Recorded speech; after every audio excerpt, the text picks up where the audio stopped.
So as I mentioned, the man who is going to introduce Mayor Bloomberg is instead going to be our speaker. Significant point in terms of what brings people together. If you took some of the hottest social button issues of today, it is fair to say that Majority Leader Cantor and Mayor Bloomberg are not on the same page. They have different views. The fact that they work together and feel comfortable being together at an event like this, I think, is one of the big signs of what we're talking about. So very briefly, in my puckish moments, I often have described Eric Cantor as the most powerful Jewish Republican in the House. This is easy. He is the only Jewish Republican in the House. But if you look at his record, literally almost from the moment he set foot in the House of Representatives, he was moved into the leadership as deputy whip and whip. He is now the majority leader of the House of Representatives. The shrewd folks among you will recognize that he is also the spouse of Diana Cantor. And he's here really to talk about, I think, not any of the issues that occupy cable news, but philanthropy. So it is my distinct honor, high privilege and distinct honor, to introduce the Majority Leader of the House, the Honorable Eric Cantor.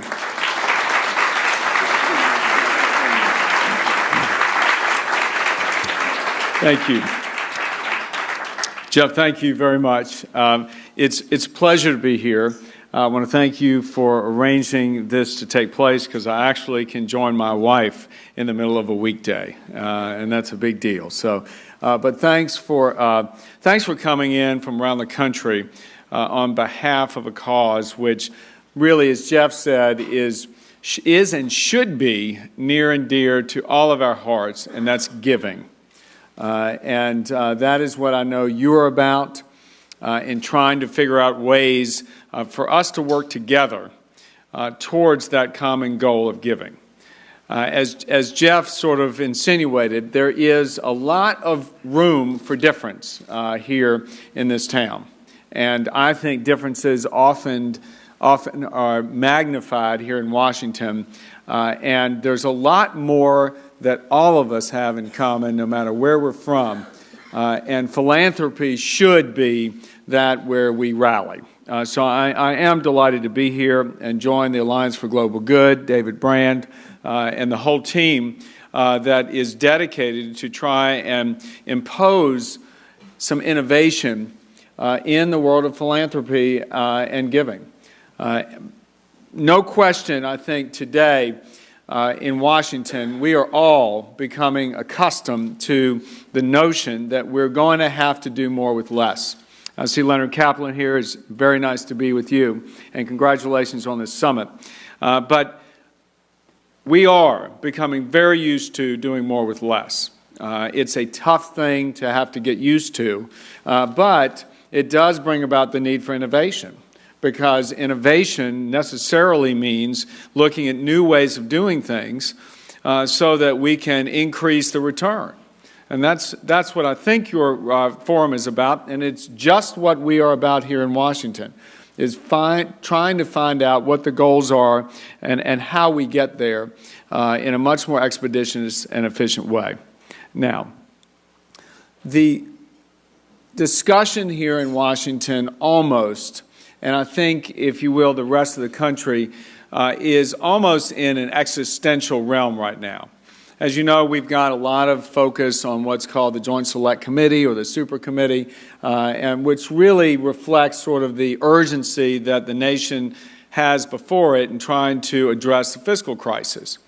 But in the fiscal crisis discussion is also a very real discussion about the economy and jobs and people's outlook for the future. And so we want to try and address both of that. But underneath these two, what I like to call two crises, is the existential question of really what America is. What is it to be America or American? And what kind of country are we? And what will we become? What will we leave to our kids? And I do think that is a very vexing question. I think it is one that will continue to linger throughout not only this month, but next, and certainly throughout the next 12 months as we approach another sort of day of national choice or election as to what kind of country we're going to be.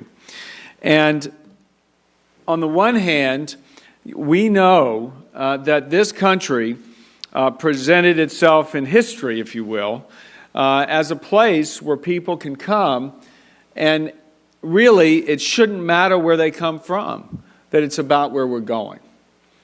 Now, most of us, not all for sure, came to this country out of choice, because some came without their own will, for that is for sure. And we didn't always get it right in this country. But most of us came here, and all of us are now part of that grand promise of America, that if you work hard, you play by the rules, you can get ahead.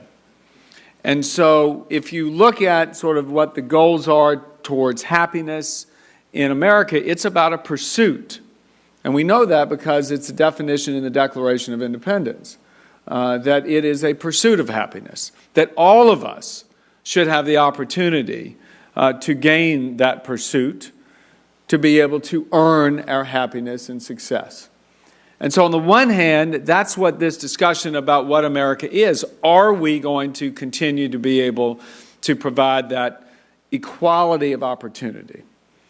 And many of us think that if we're going to be able to provide that equality of opportunity, we have to resist what many would say, no, it's about conferring equality of outcome. Because the government conferring equality of outcome is something that is not going to work for all of us. But instead, I think that the appropriate role for government is to ensure that everyone has got sort of the ability to go after that opportunity. Now, all of us don't start life's race in the same place. We know that. And that's the challenge, is how do we help those who are not born into families or situations where they don't have the right tools to equip them to go after their pursuit of happiness and success. And I think that is where certainly you come in, because government can do a lot to try and even the playing field, if you will, to give those who don't have that stability, to give them some firmness underground so that from which they can jump onto that ladder, if you will, of success in America. But, philanthropy, charity, is very much about that. And I think that probably coming out of your conference here today, what I hope is some proposals that we can work on together and sort of bridge that gap between public policy here in Washington and the potential for some legislative wins, together with the innovative kind of posturing that is going on out there in the philanthropic community. Now, as we also go about trying to see where our future is in this country, as we talk about the domestic issues, they very much bear on America's role in the world and what it is that we're going to be as a country, whether we're still going to be able to continue to be that superpower. And Shimon Peres is one who often says, we in this country, he says, you in America are very special. You are the world's sole superpower. And the very unique way that you obtain that superpower should, if we stay that course, allow you to maintain that. And it's because America is a country that pursues a foreign policy of giving, not taking. And if you think about it, we give because our men and women in uniform are sent abroad to foreign lands to give of sometimes their lives. We give of our treasure to protect other people's freedom. And that somehow is then conferred upon us because it inures to our benefit, because it secures us here at home. So it's interesting. It is about that giving. It is about that giving as to how we have maintained a posture globally of strength, together with that domestic ingredient of a strong economy that enables us to do that. So if I could, before I close and hopefully entertain any questions that you may have, America is really a place that has that ladder of success, unlike anywhere in the world. People believe that they can come here and succeed because it really does not matter, nor should it, where you come from, who your parents are, frankly, what your education level is. It's about that grand promise of working hard and playing by the rules here. But we have a debate ongoing right now about that ladder. And publicly, that ladder, those at the very top versus those at the very bottom, it seems that the distance between those two continues to grow. And you can't argue with the facts. There is a growing disparity of wealth in this country. And so the real question is, how do we go about closing that gap? What is the fair way to go and close the gap? What is the most expeditious and effective way to close that gap? Now, in many cases, people are saying, well, simply take more from those at the top and give to those at the bottom, and we can fix our problems. Well, I'm one to believe that just simple redistribution of wealth is not going to fix the problem long term.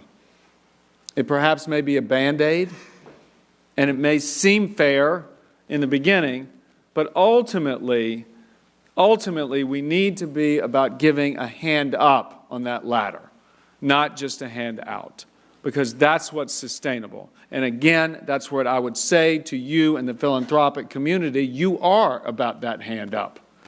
And we need to find more ways to work together and to spread the word, if you will, to benefit from those who have been successful and those who are at the top. Because much of the discussion, again, is about fairness. What should those who are at the top do? Is it a question of fairness that they pay their fair share and they're not somehow? And are we going to entrust the building across the street to determine what that fair share is? Or are we going to somehow take the success that has been managed in the private sector, try and spread the success, in other words, design the system in a better way so that more can achieve that success, but at the same time ask those who have been successful to give back to the community? And I've been on college campuses lately speaking, and I say to the young kids, you hear a lot about jobs. I mean, that's what they're all concerned about. Diana and I have two in college who are very concerned about jobs. And I always say that America doesn't necessarily need a jobs plan. We need a Steve Jobs plan. And if you think about that, it's because successful people like Steve Jobs, he was one who obviously his inventions, his innovation, ended up giving iPad and iPods to millions and changed the world. But he also gave back. Successful people can do that. Successful people can build community infrastructures, can support educational institutions of reform to help those who aren't given the tools to start with. So again, I come to you with a message that there is a real awareness here in Washington of the critical role that the philanthropic and charitable community plays in the fabric of this country. And look forward to partnering with you with that. Look forward to hearing about ways of employing new communications tools. And I know you're focusing a lot on new media and how we get the word out and engage and get people more engaged in this process of giving and hopefully the process of public policy making so we can have a win-win for everybody. So, Jeff, thank you very much.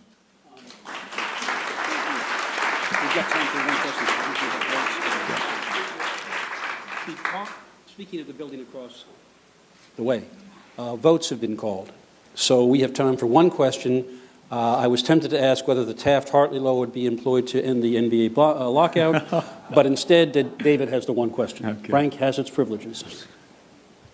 This question's not from me, so thanks. The question's not from me, but someone in the audience. And Eric, on a personal side, it's been about a year since we had lunch. And with Diana, and again, thank you enough for everything your staff has done in helping us with this. And you teed up this question greatly. We had a discussion earlier today about elected officials and connectivity to social media. We'd be interested to know if there are initiatives on the Hill where members are engaged in using technology and social media to better communicate with the public. It's a great question, and something we're grappling with every day, because we want this place to be open. We want it to ventilate, to receive input and ideas. And prior to 9/11, the primary mode of communication from constituents was obviously the mail. And once the mail came and the anthrax scares and the rest, email fairly quickly became more important, more prominent. But in the last few years, what we have seen is the advent of social media, Facebook, Twitter, and the rest, as a means of communication for constituents to their elected representatives. So we are faced with the challenge of how are we going to be able to communicate on these modems with realness, with temporal accuracy, and integrity. And we are about looking at all of this right now. But there's one thing that we in the House have done over the last year, and I think made tremendous strides, is we have said we are going to be as open as we possibly can, and that means we need to be accessible. Now, the Congress generates an awful lot of information every day. I mean, just imagine, we have over 100 subcommittees in the House alone, and the kind of hearings, investigations, if you will, markups of bills, and discussions that are going on. There is an audience for all of that in the public. And what social media and new media allows is for the public to really see for themselves what's going on and really separate from that prism of the mainstream media that is sort of a filter and chooses which hearing, which markup to be covered. And what we're trying to do is get that information in a form that is usable so that all this innovation through apps on the iPad and the rest can benefit. And so later this month, we are going to have what is called a developer's garage. And it's being hosted by myself and the minority whip in the House, Steny Hoyer, along with Facebook, to come here and invite software designers, people who are writing the codes, if you will, for these new apps. And again, if we allow for our information, the information generated from our deliberations here, to be in the form that's usable, that will create a huge potential for more engagement, more participation in the legislative process. So, thank you very much. Thank you all.